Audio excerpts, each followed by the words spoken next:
I would like to reintroduce Michael. We're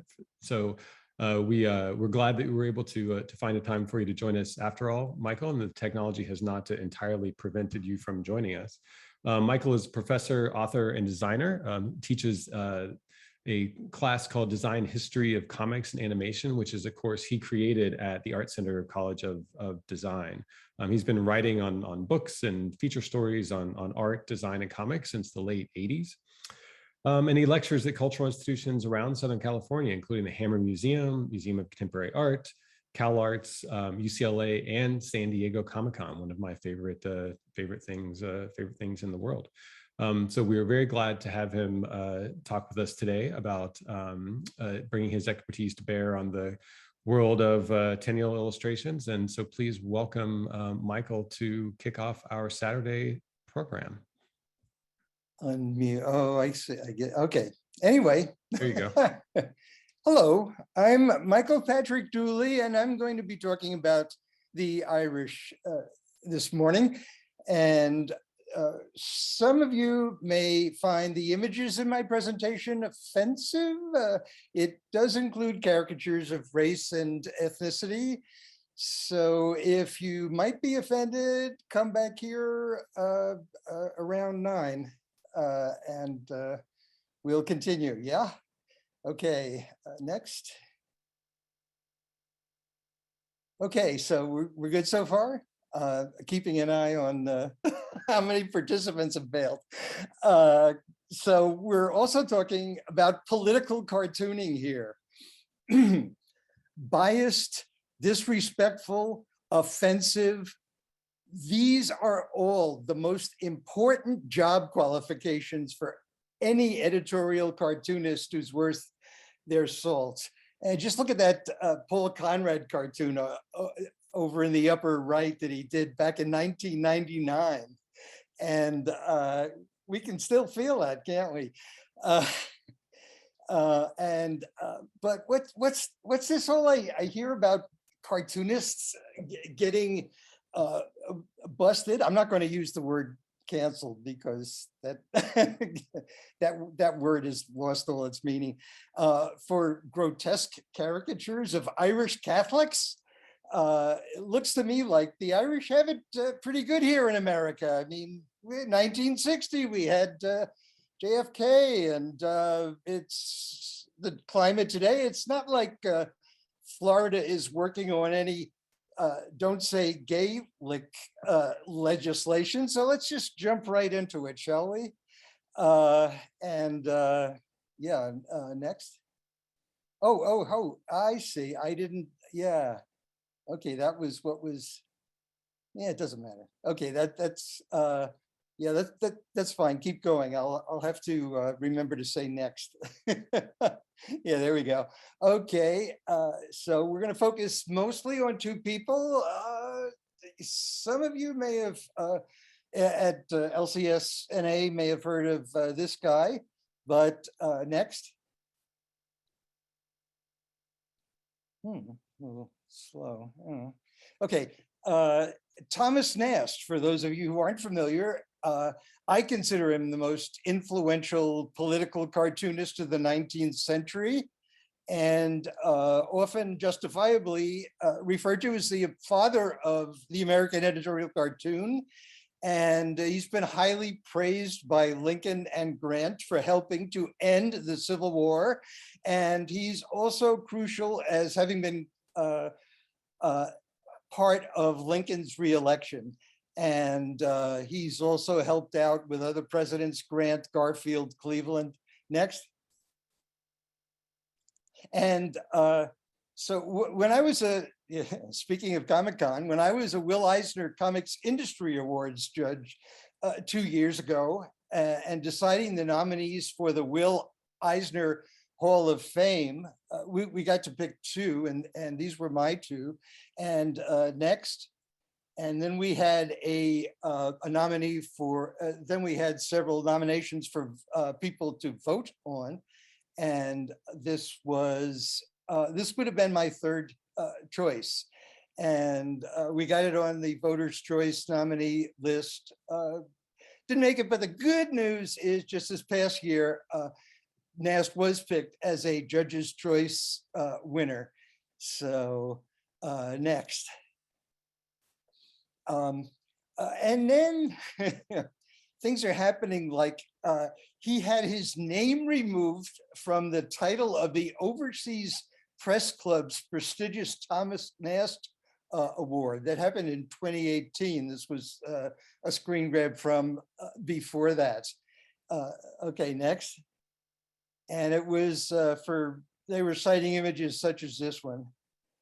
Next. And the actual Overseas Press Club, back in 2011, they removed his name from the Thomas Nast Award for political cartooning. Next. So now there's the Lowell Thomas Award, the Edward R. Murrow Award, the Peter Jennings Award, the Malcolm Forbes Award, and the Best Cartoon Award. Yeah, okay, let's go next. So, yeah, this was another situation that has happened within the past decade with making Nast disappear. The also highly prestigious New Jersey Hall of Fame. And the people of New Jersey were so outraged that Nast at the beginning was put on the ballot as a nominee that they actually organized this big protest to have his name removed from the nominees list. And next, the campaign included a letter from the Ancient Order of Hibernians stating Mr. Nast was also very bigoted towards Catholics. His cartoons portrayed them in the most stereotypical and unflattering of ways, because I guess the Hibernians believed that political cartoons should always be flattering. Anyway, it worked. Yeah, next. That's good. So what I decided, since I was on the story, I wrote about it and everything. I decided, oh, okay, let's see who actually made the final cut. And so this was the winner for that year that Nast was disappeared. Michael Douglas, okay. E Street Band, yeah. Annie Oakley. Sarah Vaughan. Oh, damn, Sarah Vaughan. You know, just thinking about Sarah singing Broken Hearted Melody gives me the chills. Hell, actually, you know, at the level with you, I'd vote for Sarah over Tom Nast. Next. Next. Here we go. Okay, so to set the stage, how did the Irish come to America anyway? Let's see, in order to keep on, we're going to whiz through the Great Famine fairly quickly. Yeah, this was a period of mass starvation and disease in Ireland from 1845 to 51. Next. And most of the Irish couldn't afford an American ship, so they were forced to travel on British cargo ships. Next. And those ships became known as coffin ships because so many immigrants died on that 8-week voyage. When people died, burial was at sea. Next. And yeah, the total death toll is estimated around 30%. So, you know, here are people deciding, you know, whether they're going to, you know, stay in their homeland, what the odds of staying in their homeland and dying versus taking a coffin ship. Next. Excuse me. And so on the southern tip of Manhattan, there's this old military fort with a long and dynamic history. It's called Castle Garden. Next. And this was where the country's first official immigration center. It was the years between 1855 and 1890.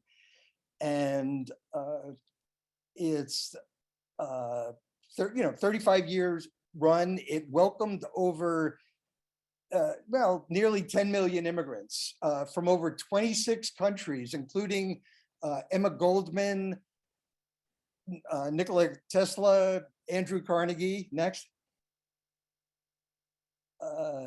And also the the grandfather of someone who is no longer president of the United States, because that was back when immigration laws were liberal. And unlike Ellis Island, which is what took over as their destination port. Next. And so this is, okay, keep going. So this is what the Irish were welcomed with when they came over, landed in New York. We're going to focus on New York, and we'll also be going back to Ireland for Tenniel. And next, we've got, okay, you comic fans already recognize Fred Opper, right? And so this was a caricature of an Irish female domestic worker who's, violently declaring her independence from her white American employer. This is the kind of caricatures that the stereotyping the Irish housemaid. And this was in Puck, with, the exaggerated ape-like features. Next.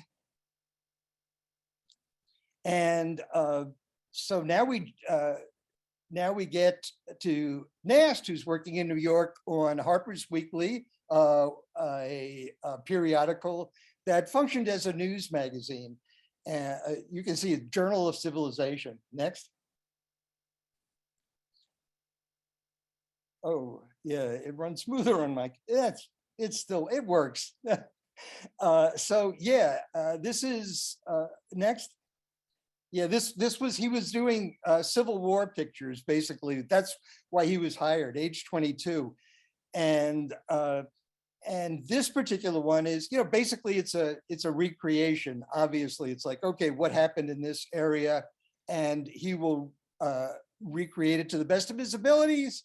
And in this case, it was the Buffalo Soldiers. Anyone, well, if you heard of it, it might have been Bob Marley, but these were emancipated slaves, and they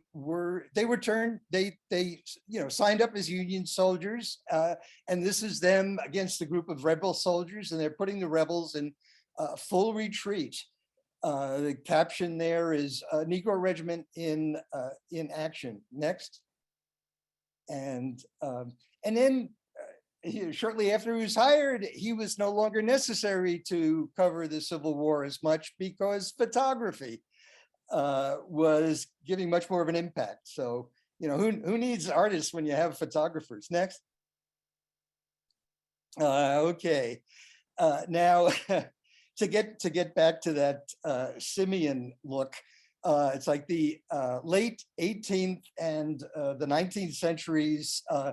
The Irishman and British and American political cartoons began to appear more beast-like, with heavy jaws, wild-eyed, and it also had a lot to do with a physiognomy, which was a popular 19th century pseudoscience that was coming in at the time, suggesting that a person's moral character was reflected in the shape of their cranium.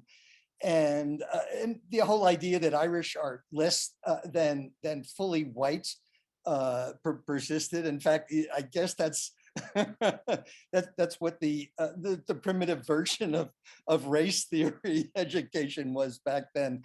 Yeah, because people were referring to Irish in America as a race. Okay, next. Excuse me. Okay. Now we've gotten to Tenniel. What major political cartoonists of the time, like Tenniel and Nast, they were working from an existing body of styles and stereotypes, but they went further. They were pushing it. They were, really extraordinary in the in how far they were willing to go. And yeah, this is this one, Two Forces. It's basically two sides of Ireland are portrayed. The shabbily dressed, scheming Fenian terrorist is seen here in stark contrast to the demure Hibernia that is, hiding behind Britannia's shoulder there. So next. And so to quote Tenniel, he says, as for political opinions, I have none.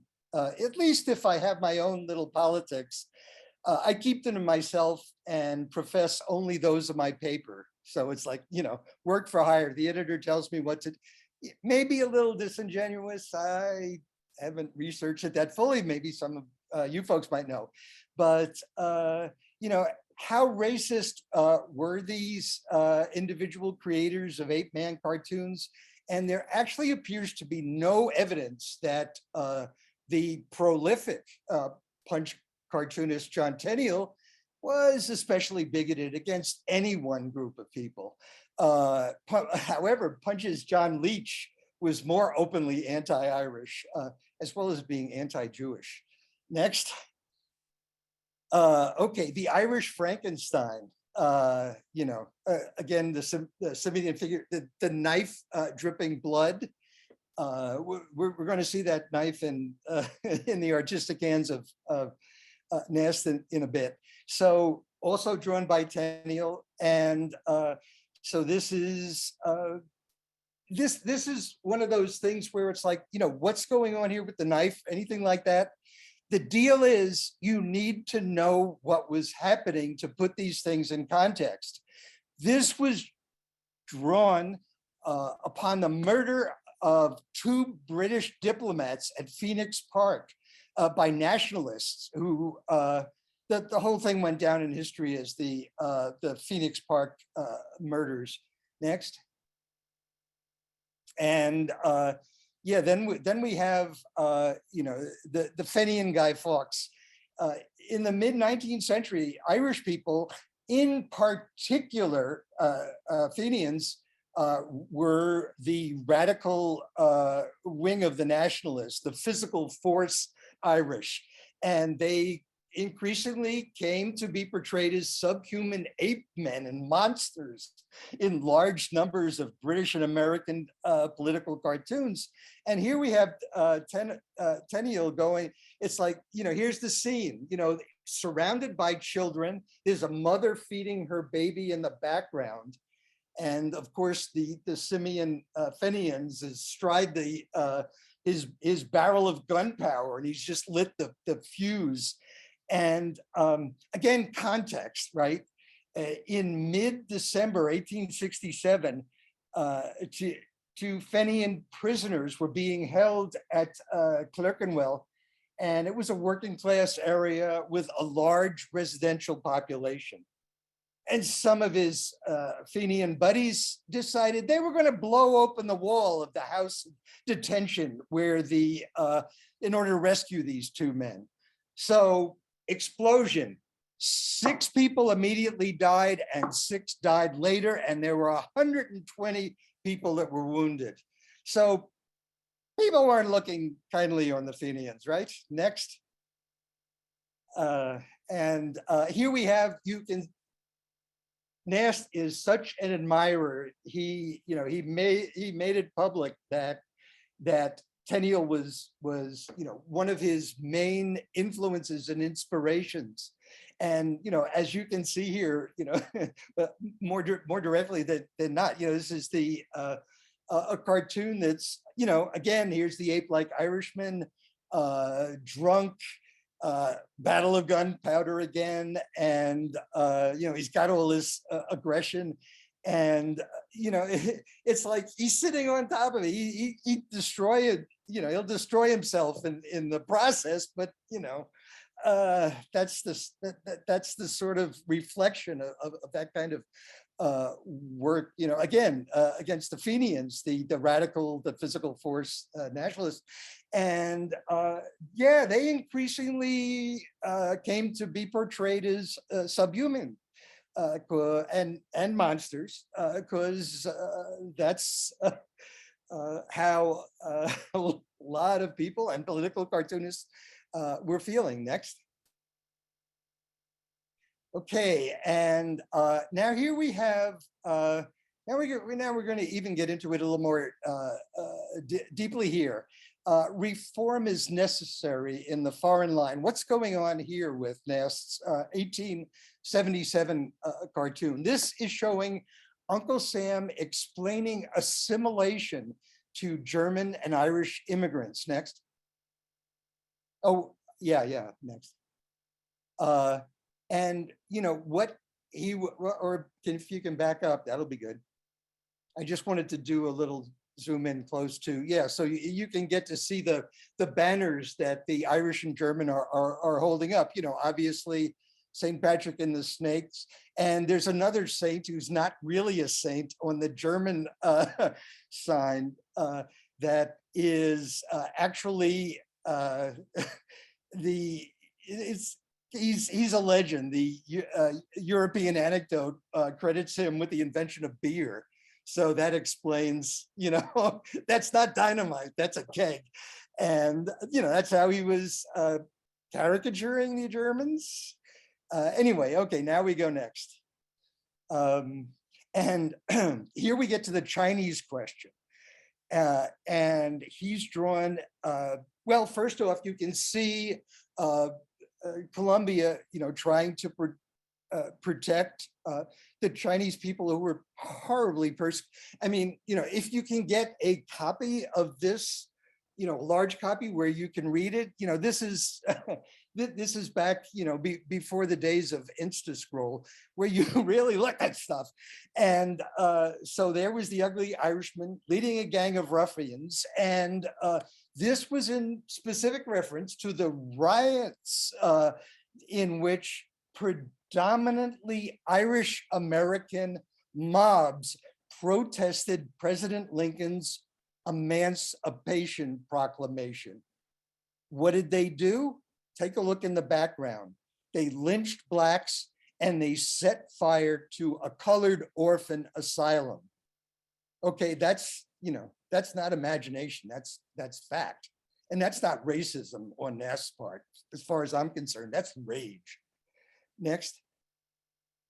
And here's another take on Nast. He's kind of let's go again. I think maybe that one, yeah, there we go. Need a little loosening up there. Yeah, so basically Lady Liberty is here, in a similar pose, standing by, hand touching the shoulder with the expression, "What shall we do with this man?" Who is he? He is, representative of a type, right? He's a Union Buffalo soldier who lost his leg in the Civil War. You can see the crutches. He's in his Union uniform, and she's looking at the picture, basically at the reader, and pointing to him with her other hand.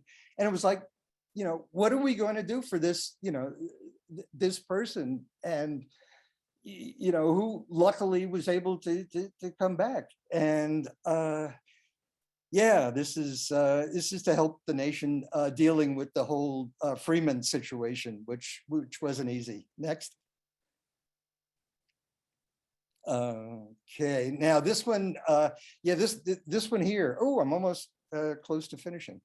This one, really is like, where's the trigger warning on this one? This is Nast portraying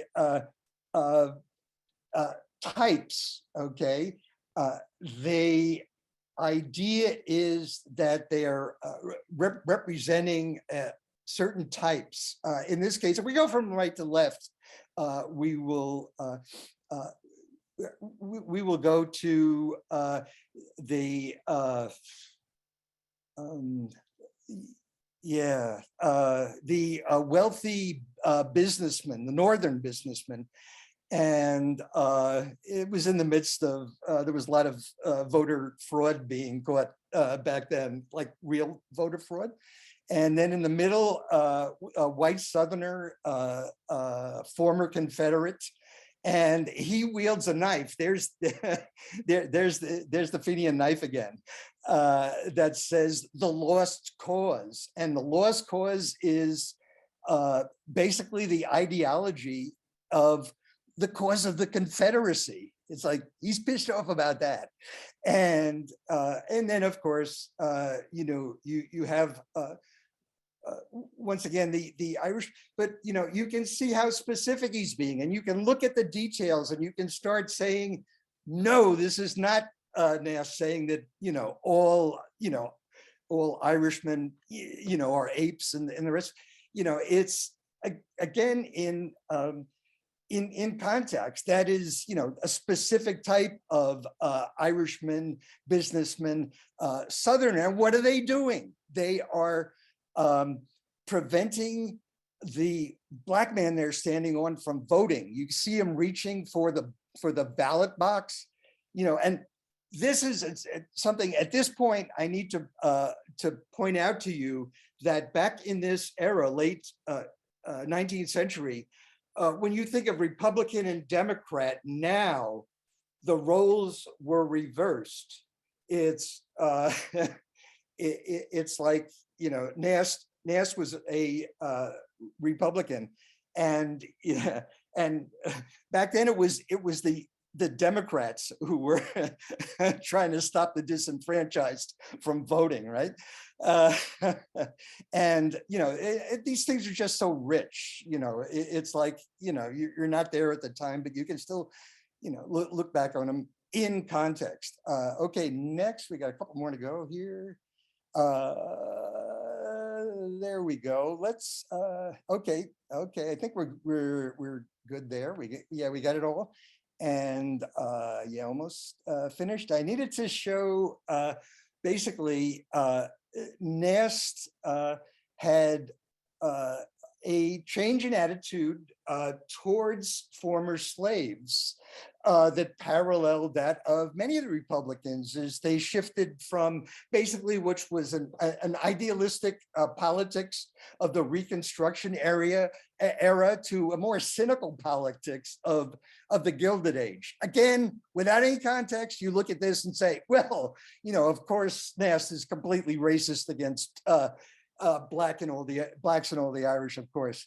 And but what was happening during the Civil War Reconstruction period, there were many Southern blacks who were voting for corrupt administrations, just the way, in a similar way that the Irish had been voting for the Tammany gangsters that Boss Tweed was in charge of. And so, he was brave enough that he was going to savagely ridicule both of these groups. It's, take no prisoners, that sort of thing. It's comparing the African-American Republican vote of the South to the Irish Catholic Democratic vote of the North. And again, obviously totally unacceptable by today's standards, certainly, and you make an instant judgment. But, again, in the visual parlance of a century and a half ago, that was the, coin of the realm. So, and this is, you have people like, if you read the whole note from the let's shut down Nast from New Jersey, then you'll, get more of that. Don't know what you have no idea what you're talking about. Next. And I'm going to spend just a quick time on the next one, because I do want to take questions. And this is basically, we don't have to look at that long. This is really ugly. I'm not even going to say anything about it other than, you can look at the specifics.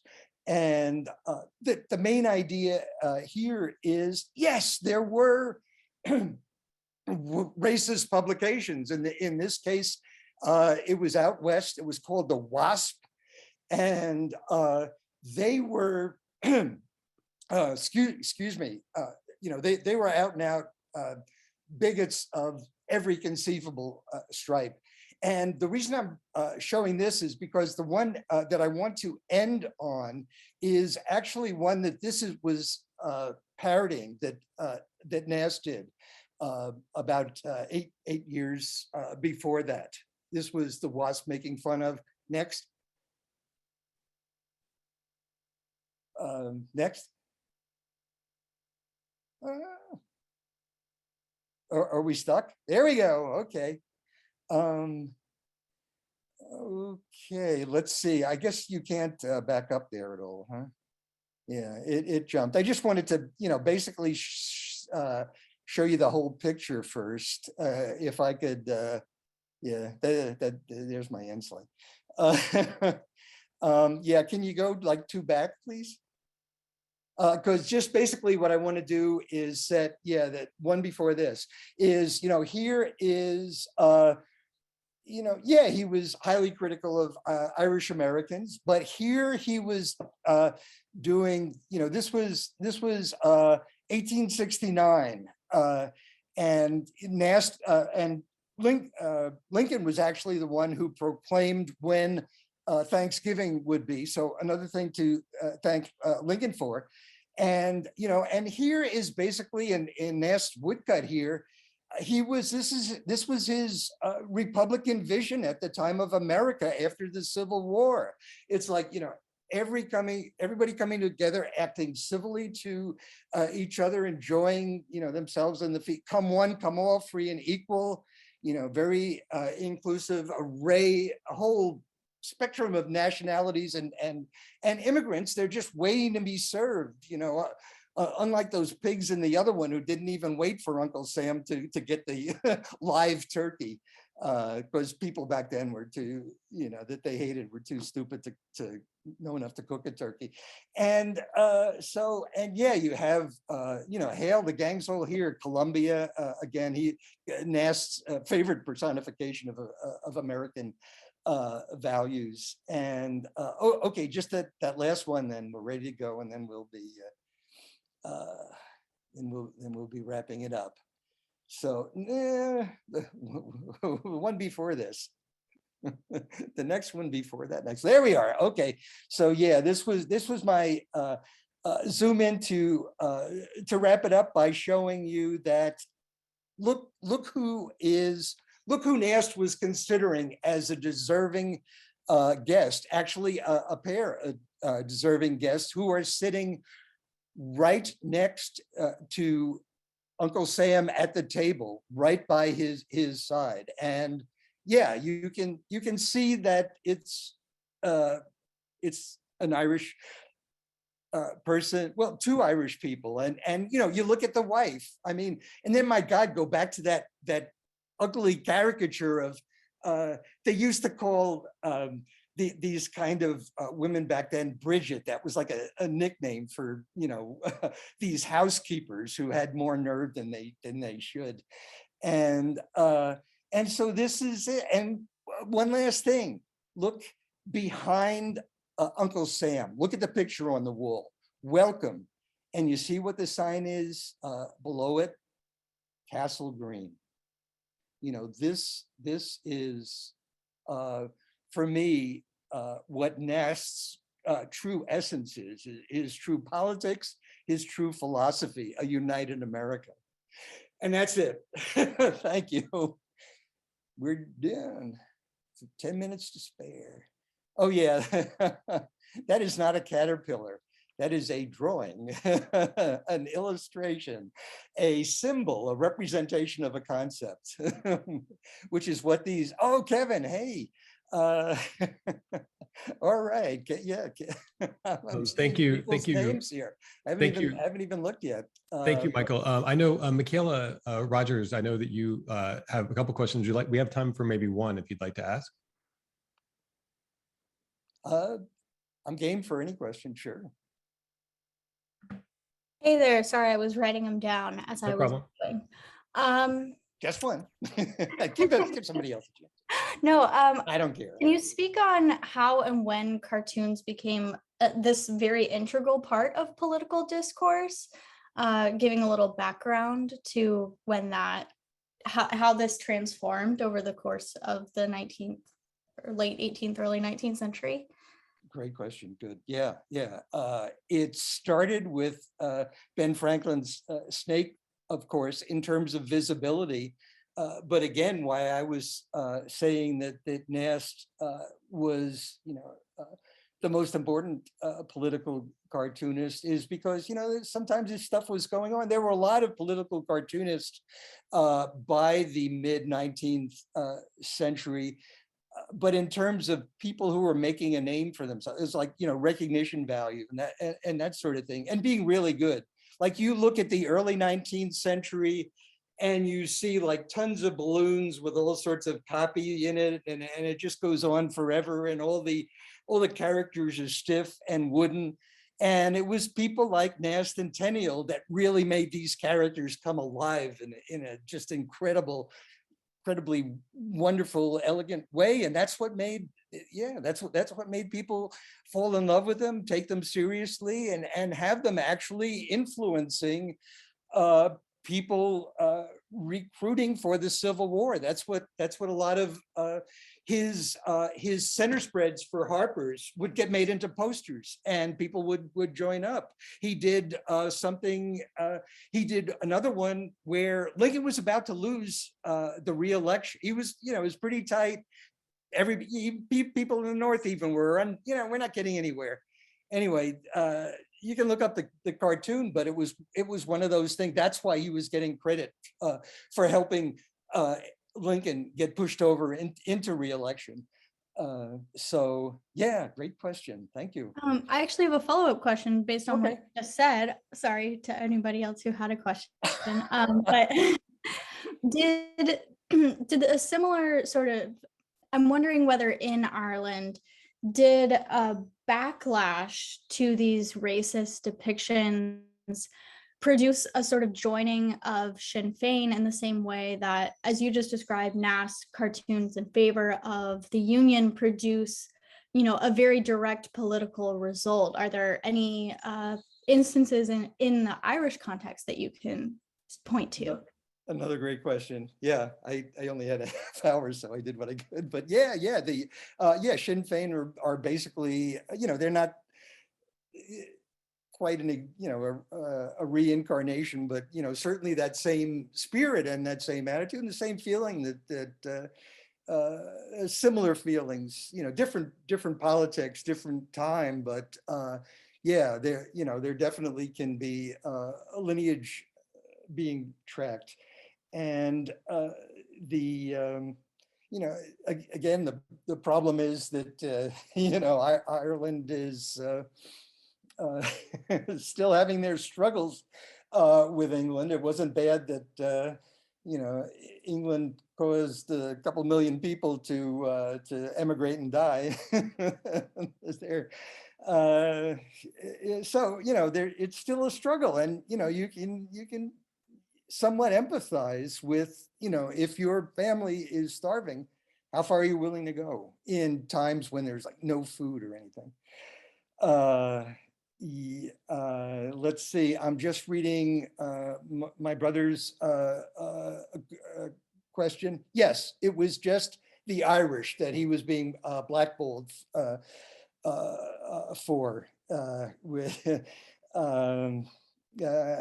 Certainly for the New Jersey, maybe there's, but I didn't read anything on Overseas Press Club that really pointed to anything else. So they didn't realize that editorial cartoonists use stereotypes as shortcuts to to ideas. Yeah, to communicate. Yeah. All right. Well, thank you very much. Thank you very much, everyone. Thank you for those questions. Thank you. Michaela, I think we want to make sure we're sticking with time, so I do want to turn it back over to Linda. I do think it's also important to note that we do, obviously it's a complex subject matter, but from our perspective in 2022, we certainly do have expectations that folks are held accountable for their racist and sort of perpetuation of imagery, regardless of what their intent at the time should be. I think it's important to make that clear. So thank you very much, Michael and Michaela. And I'm glad we all overcame the technical difficulties and we are able to continue with our program as previously planned.